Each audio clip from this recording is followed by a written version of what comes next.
Excessive speculation is not new. In fact, much of the law related to commodity markets can be understood as an effort to prevent excessive speculation and market manipulation from distorting prices.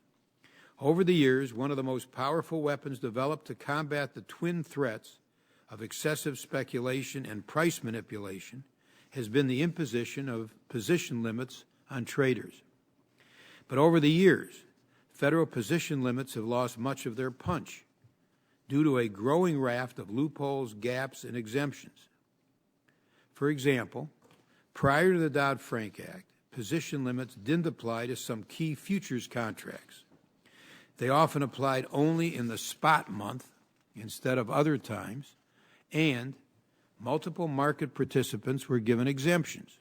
In addition, until recently, the entire commodity swaps market had no position limits at all.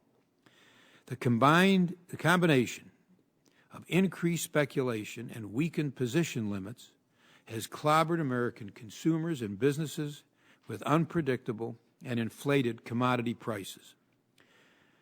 That's why when Congress enacted the Dodd-Frank Act last year, Section 737 directed the CFTC to establish position limits on all types of commodity-related instruments, including futures, options, and swaps.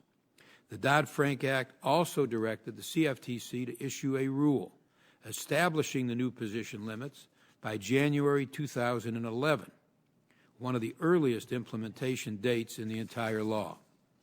The CFTC missed that deadline, but 2 weeks ago, after reviewing over 15,000 public comments, at long last issued their final rule.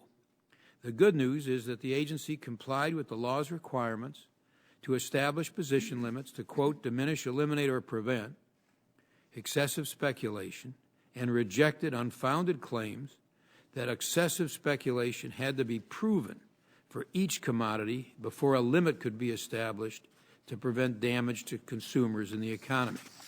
That has never been the law. It has no basis in the Dodd-Frank Act, which is aimed at preventing problems, not waiting for them to occur and cleaning up afterwards.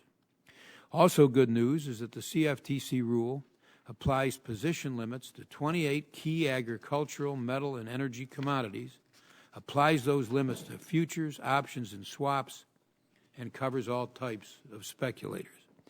The bad news, from my perspective, is that while the limits appear designed to prevent any one trader from amassing a huge position that could lead to price manipulation in a particular month, the limits do not appear to be designed to combat the type of excessive speculation caused by large numbers of speculative investment funds.